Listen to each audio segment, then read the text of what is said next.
안녕하세요, 여러분. 저는 서울에 살고 있는 45세 김미영입니다. 평범한 전업주부로 남편과 두 아이와 함께 살아왔습니다. 제 일생은 가족을 위해 모든 것을 쏟아붓는 데 있었습니다. 누군가는 너무 희생적으로 사는 거 아니냐고 물었지만 저는 가족이 제 삶의 전부라고 믿었어요.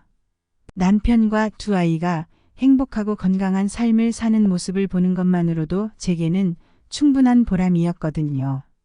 하지만 믿고 의지하던 가족이 한순간에 무너져 내리는 경험을 하게 될 줄은 상상도 못했습니다. 그저 평범하고 소소한 행복을 꿈꾸며 살았던 제 삶에 예상치 못한 일들이 연달아 닥쳐왔습니다. 남편의 외도 사실을 알게 되었고 그 충격이 가시기도 전에 아들이 대학을 그만두겠다고 선언했습니다. 딸은 아직 어린 나이에 임신 소식을 전했습니다. 제 일상은 더 이상 평온할 수 없게 되었죠. 여기에 더해 친정어머니께서도 경제적 어려움으로 힘겨운 나날을 보내고 계십니다. 저는 정말 숨 돌릴 틈도 없이 여러 갈등과 문제를 감당해야만 했습니다. 매일 밤마다 울며 하루를 마감하는 것이 익숙해졌고 내가 이렇게까지 해야 하나 하는 생각이 문득문득 들기도 했습니다. 하지만 엄마로서, 딸로서, 아내로서 해야 할 일을 피할 수 없다는 마음에 버티고 버텼던 것 같아요. 남편과 저는 결혼 초기에 경제적으로 넉넉하지는 않았지만 작은 행복을 소중히 여기며 살아왔습니다. 서울 외곽 작은 아파트에서 신혼생활을 시작했을 때 남편은 출근하느라 늘 바빴고 저는 가사에 최선을 다하며 가정을 돌봤어요. 가끔 저녁에 남편이 손수 군고구마를 사와서 함께 먹던 기억이 나네요. 그런 소소한 행복이 우리에게는 전부였죠. 결혼 3년 만에 첫 아이가 태어났을 때는 세상을 다 가진 듯한 기쁨이었습니다. 첫 아이였기에 아들에게 모든 정성을 쏟았고 남편도 퇴근 후에는 아들과 놀아주며 하루의 피로를 풀곤 했습니다. 몇 년 후에는 둘째 딸이 태어났습니다. 두 아이가 집 안을 뛰어다니며 웃고 떠드는 모습을 보며 더 이상 바랄 게 없다고 느꼈어요. 하지만 아이들이 커가면서 그리고 남편이 승진하면서 우리 가족의 일상은 점점 달라지기 시작했습니다. 남편은 승진 이후 업무가 더 많아졌고 집에 늦게 들어오는 일이 잦아졌습니다. 저도 남편이 바쁜 걸 이해하려 노력했지만 집안일과 아이들 교육을 혼자서 책임지는 일이 점점 부담스러워졌어요. 아이들 역시 사춘기를 맞으면서 예전처럼 엄마와 대화하거나 함께 시간을 보내는 일이 점점 줄어들었습니다. 아들은 방에만 틀어박혀 공부하거나 혼자 시간을 보내는 경우가 많았고 딸은 학원이나 친구들과의 약속이 우선이었죠. 그때는 단순히 성장 과정에서 겪는 변화라고 생각했지만 마음 한편에서는 왠지 모를 불안감이 자라기 시작했습니다. 남편은 최근 몇 달 동안 유난히 바빠 보였어요. 퇴근 시간이 점점 늦어졌고 출장을 자주 가게 되었다고 했습니다. 남편의 설명을 믿고 싶었지만 어느 순간부터 남편이 예전과는 달리 행동한다는 걸 느끼기 시작했습니다. 집에 들어올 때는 항상 조심스러운 표정을 지었고 손에서 휴대폰을 놓는 일이 없었어요. 어느 날 남편이 퇴근한 후 휴대폰에 알람이 울리는 소리를 들었어요. 화면을 보니 낯선 이름이 뜨는 걸 보고 순간 심장이 철렁 내려앉았습니다. 큰일은 아닐 거라고 애써 부정하며 넘어가려 했지만 마음속에서 그럴 리가 없다는 불길한 생각이 점점 커져만 갔습니다. 결국 메시지를 열어보게 되었고 그 안에는 충격적인 내용들이 담겨 있었습니다. 남편의 외도 사실을 알게 된 날 저는 한참을 멍하니 앉아 있었습니다. 메시지 창에 적나라하게 드러난 진실은 제가 믿고 의지하던 남편이 다른 사람과 만나고 있다는 사실을 부정할 수 없게 만들었죠. 머릿속이 하얘지며 그동안 쌓아온 모든 것들이 한순간에 무너져 내린 기분이었습니다. 그날 밤 남편이 집에 돌아오자 저는 애써 감정을 억누르며 물었습니다. 요즘 회사 일 때문에 많이 힘들어 보여. 정말 괜찮아? 남편은 대수롭지 않게 대답했습니다. 그냥 일이 많아서 그래. 별거 아니야. 하지만 저는 더는 참을 수 없었습니다. 떨리는 목소리로 다시 물었습니다. 혹시 일이 아니라 다른 문제가 있는 건 아니야? 당신 솔직히 말해줘. 남편은 순간 당황한 기색을 보이며 시선을 피했습니다. 잠시 머뭇거리던 그는 결국 고개를 숙이며 말했습니다. 미안해. 정말 미안해. 6개월쯤 됐어. 나도 내가 왜 그랬는지 모르겠어. 실수였어. 그냥 너무 힘들어서 그랬어. 힘들었다고. 그럼 나한테는 말 한마디 없이 그 사람을 찾은 게 당신의 답이었어? 저는 참아왔던 감정을 터뜨렸습니다. 남편은 고개를 들지 못한 채 반복해서 미안하다고만 했습니다. 하지만 남의 사과는 제게 전혀 위로가 되지 않았습니다. 그 후 몇 주 동안 저희의 관계는 겉으로는 평온해 보였지만 속은 얼어붙은 상태였습니다. 남편은 제 눈치를 보며 집에 일찍 돌아오려 노력했고 가족들과 시간을 보내려 했습니다. 하지만 저는 남편을 바라볼 때마다 메시지 창에서 본 내용이 떠올라 마음이 찢어질 것 같았습니다. 하루는 식탁에서 서로 말없이 저녁을 먹다가 제가 먼저 입을 열었습니다. 당신이 그렇게 행동했으면서도 우리를 위해 노력한다는 게 솔직히 말해서 역겨워. 미영아, 나도 내가 큰 잘못을 저질렀다는 걸 알아. 그런데 나한테 기회를 줄 수는 없어? 기회. 당신이 그런 선택을 하기 전에 나와 아이들에게는 한 번이라도 그런 기회가 있었어? 당신이 힘들다고 얘기한 적 있어? 아니, 그냥 나한테 등을 돌린 거잖아. 내가 말했어야 했는데. 그땐 그럴 용기가 없었어. 그래서 더 미안해. 미안하다고 하면 다야? 당신이 했던 일이 이렇게 간단한 문제라고 생각해? 당신은 그때 우리 가정을 무너뜨렸어.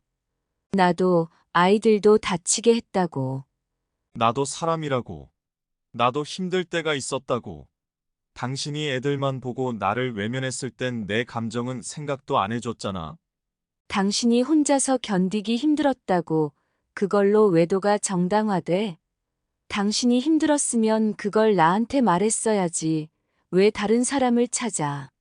속된 갈등 속에서 저는 점차 확신하게 되었습니다. 남편은 다시 가족을 지키고 싶다고 했지만 저는 더 이상 남편을 믿을 수 없었습니다. 남편의 사과와 변명은 진심이 느껴졌지만 이미 금이 간 신뢰는 회복할 수 없었습니다. 어느 날 저는 남편에게 말했습니다. 우리 이쯤에서 정리하자. 정말 이혼밖에 답이 없는 거야? 아이들은 어떻게 할 건데? 당신이 했던 일을 도저히 용서할 수가 없어. 계속 이렇게 싸우면서 서로 상처 주느니 차라리 각자 길을 찾는 게 낫겠어. 남편은 제 말을 듣고 한동안 아무 말도 하지 못했습니다. 아이들을 위해서라도 이렇게 서로를 괴롭히면서 가정을 유지하는 게 더 나쁘다고 생각해. 내가 아이들 곁에 있을 거야. 당신도 당신 나름대로 최선을 다하면 돼. 그날 이후 저희는 이혼 조정에 들어갔습니다. 남편은 처음엔 저를 붙잡으려 했지만 제가 결심을 굳힌 걸 알고는 조용히 동의했습니다. 조정을 통해 재산 분할과 양육권 문제를 협의했습니다. 저는 두 아이와 함께 지낼 수 있는 안정적인 환경을 만드는데 집중했고 남편은 경제적인 지원을 약속했습니다. 이혼 서류에 서명한 날 마음이 무겁기도 했지만 동시에 묘한 해방감을 느꼈습니다. 이제 더는 남편의 행동에 상처받지 않아도 된다는 생각 때문이었을 겁니다. 아이들에게 아빠 없는 가정을 만들어준 것 같아 미안한 마음도 들고 저희 가족이 이렇게 끝난 것에 대한 아쉬움도 있습니다. 하지만 이 선택이 우리 모두에게 더 나은 길이 될 거라고 믿고 있습니다. 주변에서 저의 결정을 두고 왜 더 참지 않았냐고, 왜 끝까지 노력하지 않았냐고 말했습니다. 하지만 신뢰가 무너진 관계를 억지로 유지하는 것이 정말 올바른 선택일까? 저는 제 자신과 아이들을 위해 더 나은 선택을 하고 싶었습니다. 그리고 그 선택은 서로를 괴롭히지 않고 각자의 삶을 살아가는 것이었습니다. 남편의 외도 충격이 채 가시기도 전에 이번엔 아들이 제게 조용히 다가와 말했습니다. 엄마, 저 대학 그만두고 싶어요. 그 말을 듣는 순간 머릿속이 하얘지고 심장이 철렁 내려앉았습니다. 믿기지 않아 한참 동안 말을 잇지 못했습니다. 저 정말로 그만두고 싶어요. 이 전공은 제 적성에 맞지 않아요. 계속 이대로 가면 정말 힘들 것 같아요. 처음엔 그 말이 귀에 제대로 들어오지 않았습니다.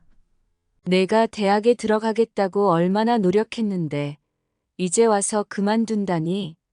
그게 말이 된다고 생각하니? 아들은 침착하려 했으며 제게 설명하려 했습니다. 엄마, 저도 정말 고민 많이 했어요. 하지만 매일매일 너무 힘들고 제가 원하는 게 뭔지 모르겠어요. 내가 원하는 게 뭔지 모르겠다니? 하지만 제 속에서는 답답함과 분노가 치밀어 올랐습니다. 내가 원하는 걸 찾으라고 엄마가 이렇게 뒷바라지한 건 아니야. 너 지금 대학 그만두면 뭐 하겠다는 거야? 내가 선택한 전공이야. 이건 내 책임이지. 아들은 눈을 피하며 작게 대답했습니다. 죄송해요, 엄마. 근데 제가 이대로는 행복할 수 없을 것 같아요. 그 말을 듣는 순간 제 마음은 무너졌습니다. 그동안 얼마나 많은 걸 포기하고 아들을 위해 노력했는데 그 모든 걸 부정당한 기분이 들었습니다. 내가 지금 내 행복만 생각하고 있지? 엄마는 너를 위해 얼마나 많은 걸 희생했는데 내가 이렇게 쉽게 포기한다고. 아들은 한숨을 쉬며 말했습니다. 엄마, 저도 엄마의 희생을 모르는 게 아니에요. 그래서 더 죄송해요. 그런데 이대로는 안 될 것 같아요. 그만두고 나서 제가 뭘 하고 싶은지 다시 생각해 보고 싶어요. 그럼 지금껏 내가 한 노력은 다 무의미한 거야? 엄마는 너를 위해 어떻게 해야 하니? 내가 원하는 걸 다 들어줘야 하니? 아들은 고개를 숙인 채 아무 말도 하지 않았고 저는 답답하고 억울한 마음에 자리를 떠나버렸습니다. 그날 밤 잠자리에 누웠지만 도무지 잠이 오지 않았습니다. 남편의 외도로 무너진 신뢰에 이어 아들의 선언은 제게 또 다른 배신처럼 느껴졌습니다. 그동안 아들이 엄마의 기대를 저버릴 아이가 아니라고 믿어왔는데 그런 믿음이 흔들리는 기분이었죠. 다음 날 저는 마음을 가라앉히고 아들에게 다시 이야기를 꺼냈습니다. 아르바이트를 하면서 제가 정말 하고 싶은 게 뭔지 찾아보고 싶어요. 지금은 뭔가를 확실히 말할 순 없지만 제 스스로 찾아보고 싶어요. 아들은 잠시 고민하다가 답했습니다. 그 말을 듣고 저는 한숨을 내쉬며 말했습니다. 내가 그렇게까지 결심했다면 엄마가 뭐라고 할 순 없겠지만 대학을 그만두는 게 얼마나 큰 결정인지 내가 정말 아는지 걱정이 된다. 아들은 고개를 끄덕이며 말했습니다. 알아요, 엄마. 그래서 더 열심히 해볼게요. 나중에 제가 다시 엄마 앞에서 당당히 설 수 있게 노력할게요. 그 말을 듣고 나서도 제 마음은 여전히 복잡했습니다. 아들의 결정을 존중해야 한다는 걸 알지만 엄마로서 그 결정이 맞는지 걱정이 앞섰습니다. 아들이 정말로 자신의 길을 찾길 바라는 마음과 혹여 실패했을 때의 두려움이 뒤섞여 마음이 무거웠습니다. 며칠 후 딸이 저를 조용히 부르더니 심각한 얼굴로 엄마, 할 얘기가 있어요라고 말했습니다.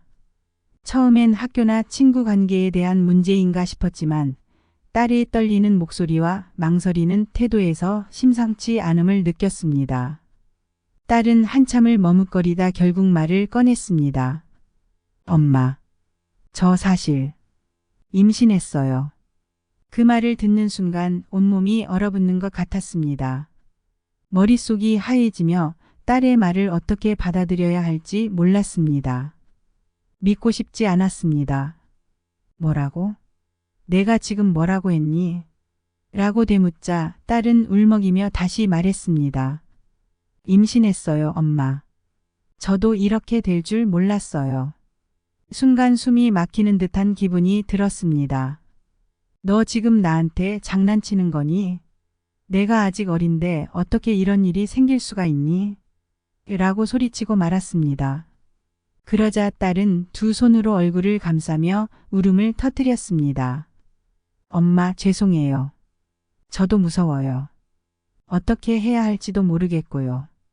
하지만 그때는 딸의 두려움과 죄책감을 이해하기보다는 제 속에서 끓어오르는 분노와 실망감이 더 컸습니다. 너 정말 생각 없이 행동했니? 그럼 지금 어떻게 하려고 하는 거야? 아이의 아빠는 뭐라고 했어? 라고 몰아붙였어요. 딸은 한참을 울다 떨리는 목소리로 말했습니다. 그 사람은 책임지겠다고 했어요.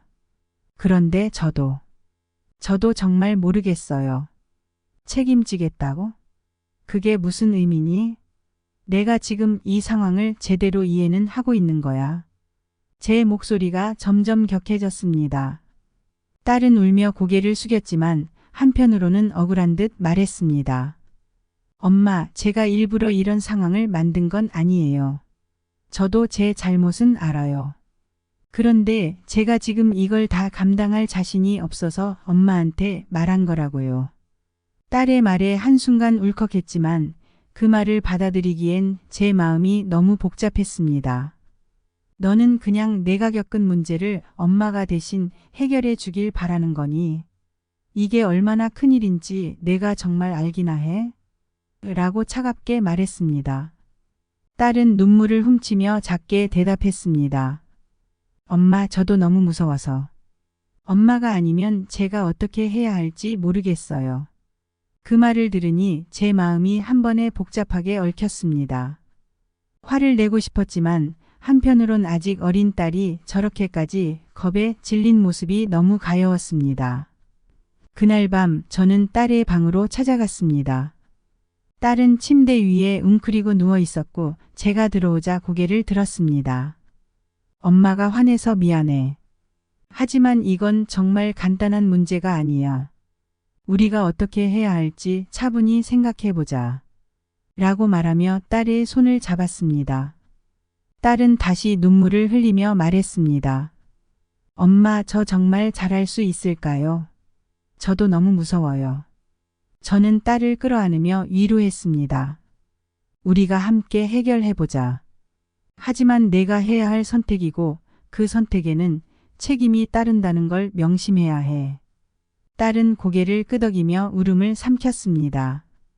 그날 밤 우리는 몇 시간 동안 앞으로의 일을 이야기했습니다.